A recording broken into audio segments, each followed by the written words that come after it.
Sean Diddy Combs is in deep trouble. His old allegations were bad enough, but his own defense attorney has now revealed that a new lawsuit has been filed against him, and this one may be one of the most disturbing claims yet. I would like to just let you know that everything was not consensual, sir. Please don't say that. It was not consensual. Even Diddy admitted. This is the defense team, man. Let's answer the question. Yes, but he did allegedly. All right, Queen. All right, Queen. We are planning to appeal. Man, I want to hear them, bro. We are planning to appeal. We think we have strong. Diddy is now facing another lawsuit, this time with claims that he assaulted a minor. According to the suit, the accuser is an unnamed former child actor who says the incident happened at a networking event back in 2007. Court documents filed in California say Diddy invited him into a private room to talk about possible career opportunities, discussed projects supposedly in development, and offered him a drink. Lawsuit filed in the state of California. The former child actor claims Combs guided him into a back room during that networking event to speak to him privately about some potential opportunities, including a project Combs was producing. According to the lawsuit, after beginning to feel the effects of the drink offered to him by Combs, the minor said Combs began to touch him despite telling him that he didn't feel comfortable, adding, Combs pulled down his pants and began to touch his genitalia while Combs was. Diddy's representatives responded quickly. A spokesperson said the accuser was just the latest person trying to profit from Diddy's legal troubles, insisted Diddy has never assaulted anyone, and specifically denied the claim involving a child. This new lawsuit comes just months after Diddy's 8-week trial ended.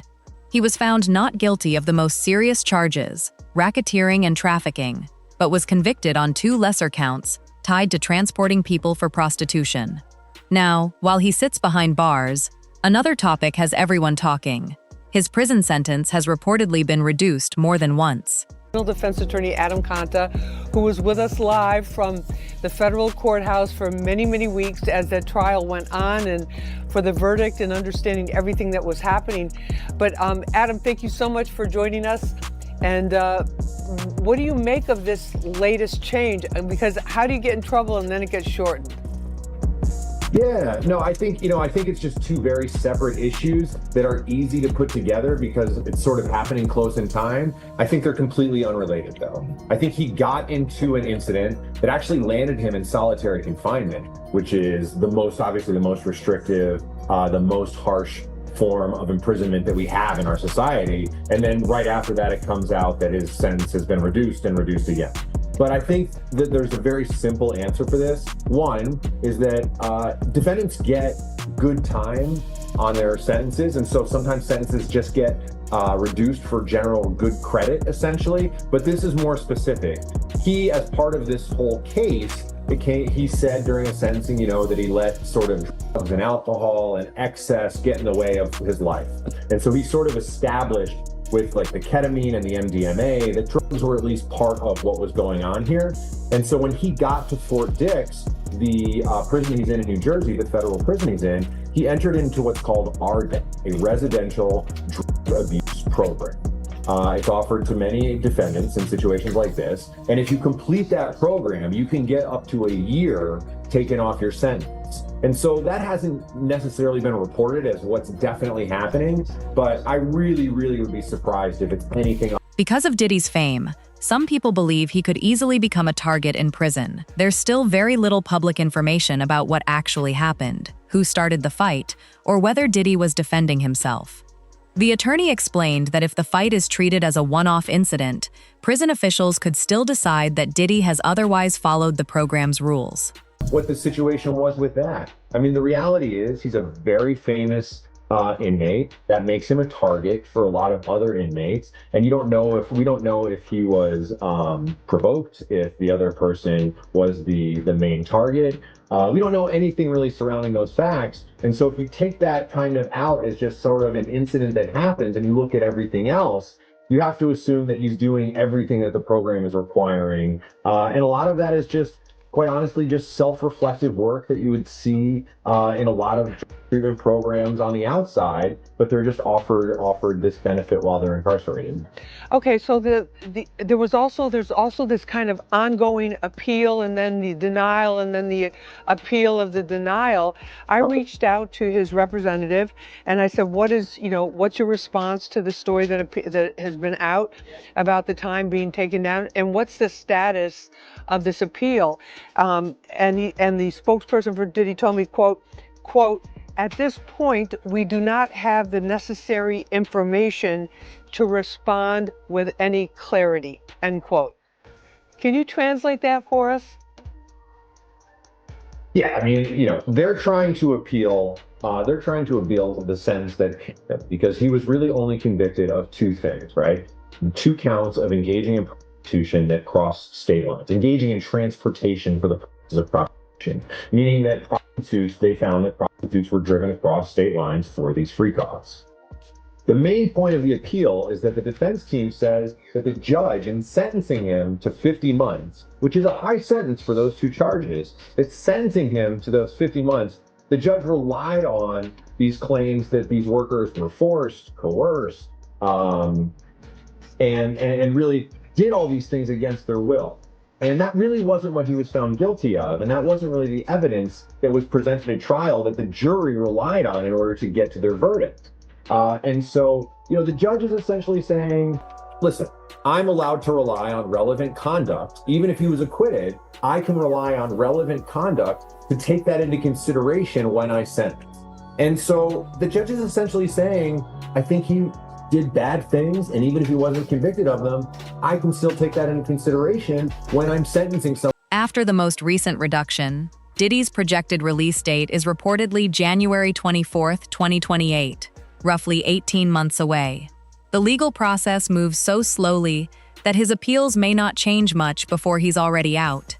The attorney even suggested the appeals may end up being less about cutting his time and more about clearing his name. His release date now, after the latest reduction, is scheduled for January 24th of 2028. So we're talking about 18 months. Right. The legal system just doesn't work that fast to begin with. Yeah, exactly. So, ultimately, what he would be doing is try to sort of do an appeal to clear his name and reputation more than functionally reducing his sentence, I think. Right, exactly. And anything we should be watching for in this, or do you think it's gonna play out, or maybe they'll time out the clock on it, the feds, the court? Well, I think we're going to keep beating the same drum because it's the one that the public will certainly resonate with. If nothing else, I mean, listen. Diddy has surrounded himself with very smart people. He's got really smart attorneys. He also has really, really savvy media. And maybe the goal isn't the goal here. You know what I mean? Like, maybe the goal here isn't to actually get him out early, but it's to keep saying in public he's being punished for crimes he was acquitted of. Right. That's how you build a comeback story. That's how you build an underdog. That's how you get the public maybe back on your side. I have no idea if that's anyone's goal here, but that's certainly at least a possibility of what their ulterior sort of motivations for kind of keep doing this would be, even if they think that the reduction of... Ever since Diddy was moved to prison, rumors have been non-stop, and the latest ones have people wondering how much worse things can get. Based on reports and online speculation, people claim his condition behind bars has gotten dramatically worse, with talk of attacks, solitary confinement, and even Diddy contracting HIV. Then came another explosive rumor, that he'd been attacked in prison and was being targeted by other inmates, with some even claiming he was being manipulated and exploited behind bars. Yeah, I wonder if Puffy has a boyfriend right now in jail. What do you think? I believe Puffy may have engaged in some activity. Right. They say the inmates, they fight each other over the right to make his bed in the morning. Anybody doing that is participating in the activity. If that's true, like, I don't know. I don't think Puffy would have to say that. But what do you think about that phone call? Which one? With him and his son. Nah, I didn't hear it. What, you didn't, come on. Nah, I didn't hear it. But which phone call? Who does your research for you? Just you? Nah, I got an assistant. Yeah, you need to talk to him. Okay. The prison called him and his son when he's talking about, is Jay-Z getting back to you? Not responding. Then he said, okay. Everybody out there quiet all of a sudden, huh? He said, yeah, he said, don't worry about it. He said, yo, such and such want to know what to do about his car note. He told him, yo, man, tell him to go host a show or something. Don't you see what I'm dealing with? He said, but everybody's getting their laughs on, but we'll get the last laugh. It's a jail call. I don't know how you ain't got that, but that's crazy. Yeah. We got to come back to the 100 side of Clubhouse. Okay, yeah, whatever you want. You got to come back. Whatever you want, man. I've been on before. This is content. This is content. Academics gives us our props. He tells us every morning, I go to the 100 side of Clubhouse, replays, and get content. But yeah, that phone call was wild, bro. I would check it out. Yeah, it was wild. Like, hold on. Let me see if I can find it. It gotta be up. It's no way. Hold on. Twitter's usually a good place for this. So Yeah, this is wow. Diddy call. She'll call to his son. With Justin? Or yeah, one of them. Yeah, it was but I could tell he's kind of adapted. You know, I could hear the aggression and he like on some, you know, his mentality. To understand how these rumors started, you have to go back to the beginning. After being convicted on charges tied to transporting people for prostitution, Diddy was sentenced to 50 months in prison, plus 5 years of supervised release and a $500,000 fine. At his sentencing, Diddy reportedly spoke to the court directly, apologizing, asking for mercy, and calling his own behavior shameful, disgusting, and sick. His lawyers played an 11-minute pre-made video highlighting his family, career, and charity work. He cried as 6 of his children asked the judge for leniency, including his 18-year-old daughter Delilah, who asked for a chance for the family to heal. Diddy then spoke himself, apologizing to his children and to Cassie Ventura, saying he'd lost his businesses, his career, his reputation, and his self-respect, and that he was broken to the core. In the end, the judge acknowledged the good things said about Diddy, but stated that a history of good works can't wash away the record of this case, and thanked the victims for testifying. The judge also said the time Diddy had already served would count toward his sentence. In prison, there were head counts all day, restricted phone calls, monitored emails, and almost no privacy. Despite all that, rumors spread that Diddy kept outside contact by paying other inmates for phone privileges and setting up 3-way calls. Then came reports of the first alleged attack. And the judge previously said Combs' year spent in prison. Diddy, obviously just starting out his time, well, not just starting out, but starting out his official sentence since being sentenced not too long ago. And I think suffice to say, it's not going well so far. Yeah, no, you're absolutely right. I mean, he's got 4 years and change that he's going to ultimately have to serve, although he has served already a year as he awaited his trial and then went through his trial. So ultimately, probably he was going to serve about 2.5 years or so, but it's still serious time that he's going to have to serve. And he has already, at least if you listen to people close to Diddy, been the victim of violence behind bars. So there was an incident that we first learned about 2 weeks ago during Diddy's sentencing hearing, and he said, I was sleeping in my bed in the prison. It's a federal detention facility in Brooklyn called MDC Brooklyn, and there are federal inmates who are in many cases waiting for their trial as well. And Diddy claimed that somebody held a knife to his throat. He woke up and this guy basically had him and he had the knife, and Diddy was at this person's mercy. Now, it's unclear what exactly happened from there. Was there a guard that came in? Did Diddy somehow fight this person off? Well, seems unlikely that happened. Or did the person just leave? Bottom line, this guy, at least according to people close to Diddy and Diddy himself, could have hurt him badly or even taken his life. And I think that was something they wanted known during the hearing because they wanted the judge to take some pity on Diddy. It probably didn't help ultimately because he does get the 4+ year sentence. But again, this just is something that is the reality of life for Diddy right now. It's a guy who's worth hundreds of millions of dollars who is now living in a prison cell and will be at least, again, for the next 2.5 years or so. So, Michael, obviously it was kind of like an intimidation tactic, right? It didn't seem like they were actually trying to hurt them. One of Diddy's friends, and that's why the story is kind of has gotten a little bit more attention now today, because one of Diddy's friends has come out and spoken about it as well.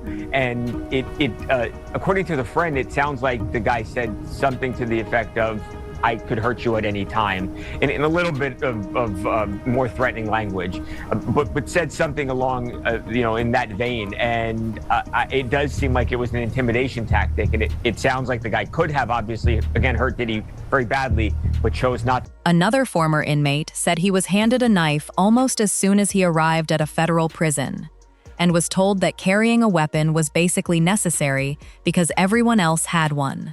Some of them supposedly smuggled in by corrupt officials. True or not, stories like this reinforced the public's sense that Diddy had entered an extremely dangerous place. A lot of people are understandably angry at him, especially as worse allegations keep surfacing. Meanwhile, the support system Diddy relied on for years seems to be falling apart. According to online rumors, Diddy was devastated to learn that legendary music executive Clive Davis had died, and some reports claim he broke down emotionally in prison, feeling he'd lost one of the last powerful people willing to help him behind the scenes. For decades, Clive Davis was one of the most influential people in music, helping launch and shape the careers of stars like Barry Manilow, Pink Floyd, Whitney Houston, and Bruce Springsteen, and many saw him as one of the architects of Diddy's rise. Imagine, before he passed away, Clive Davis getting indicted. Diddy do? Rest in hell, bitch. Audria, what was your problem with Clive Davis, man? I mean, he's gone now. Like, what was the issue? What was it for those who don't know? What was the issue overall with Clive? He's the devil that's responsible for creating Diddy. He's the demon that tortured Whitney Houston, Phyllis Hyman, Janis Joplin, Betty Wright, Aretha Franklin, low key. She was just more cooperative. Luther Vandross. I could go on and on and on. He's got Milli Vanilli all over him. Or at least Rob, because that, he survived.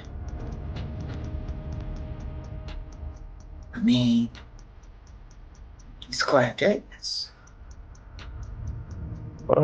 Every time Alicia Keys opens her mouth to a bad note, people pretend like that bitch can really sing. We owe that to Clive Davis. Every time we hear people try to pretend that Diddy didn't do all of those things that they refused to try him for, we owe all of that to Clive Davis. The lives he destroyed. All the people he hurt. So many. It's They say one monster leaves, another monster takes his place. Absolutely. Who you feel took? According to rumors, Davis stayed in contact with people close to Diddy, including members of his legal team and even Diddy's mother. Publicly, though, Davis stayed silent. Reporters approached him several times to ask whether he'd spoken to Diddy after the federal raids, and cameras caught repeated attempts to get answers, but Davis wouldn't comment. A lot of people are curious about the status of P. Diddy. Status of what? P. Diddy. Diddy. Like puppy. The status of puppy. What do you make of that situation?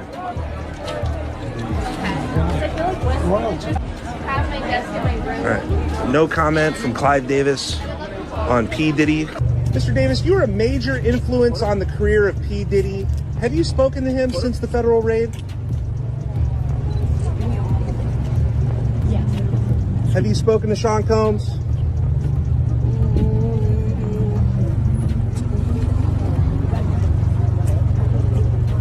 Any comment, Mr. Davis? Any comments about Diddy? He credits you as one of his mentors.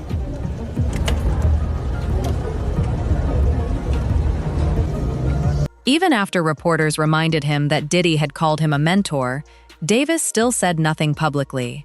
That silence only fueled speculation that he was helping Diddy privately rather than openly.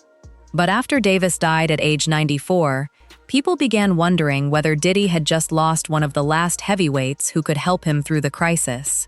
Some believe that loss changed everything, and the theory spread that Diddy was becoming more and more isolated, both in prison and across the entertainment industry, as more celebrities and executives distanced themselves from the scandal. Clive Davis, they just showed him recently walking into somewhere, and they asked him about Diddy, and he said, "Who?" Is that old age, or does he not? They're not in the same world, or they're in the same world, but they're not cohorts. He's definitely been his. Oh, okay. I would call that the same world. Okay. Pretty And for intertwined. him to say Diddy who is his way of saying, I'm not talking about Sean anymore. Maybe he's been playing cozy with the other Sean. Maybe he just got him another Sean. Okay. Jay-Z's awful. At the same time, the legal troubles kept growing. New lawsuits, new witnesses, more allegations. Former model Audria English claimed she first got involved after a modeling audition led to an invitation to Diddy's famous white parties. And so we all had dreams to meet Diddy. So then, fast forward, Anthony ends up getting called to audition for Diddy for the Sean John campaign. So he never invites me along to his auditions or his go-sees, but this particular day he invited me because he knew I was a fan. Like, he knew I was gonna be mad he went to the damn thing and you didn't take me, you know what I mean? Because I wanted to meet people and stuff. I was already a dancer, I was already moving and shaking, I already had a gang of athletes and whatever, but the music industry, because I rap and sing, that's where I wanted to get into.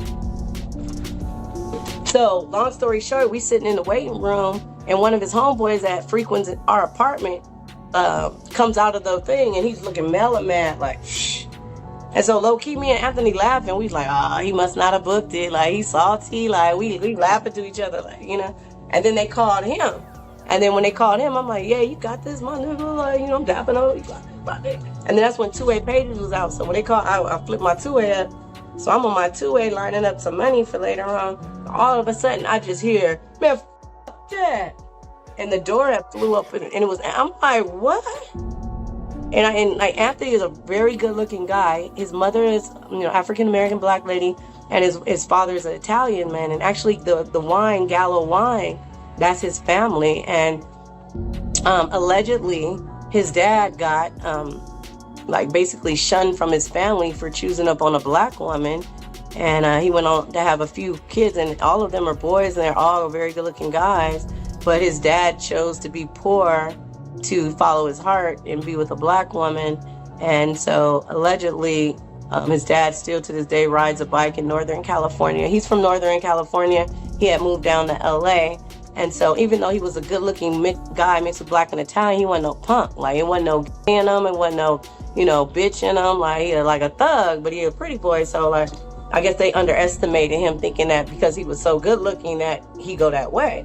So he was more than offended. He was on some gangster shit. Like, he got me fucked up. So when we were in the elevator, I was like, man, what happened? He was like, man, he gave me that look like, man, shut the f-. And I was like, all right, because it was people in the elevator. So I was like, all right. So when we got, out the elevator, I'm like, what's up? I'm like, why are you tripping? He was like, man, he asked me to suck his dick. I said, who asked you to suck his dick? He said, Puffy. So we was calling Puffy back then, Puff. And I said, no, he didn't.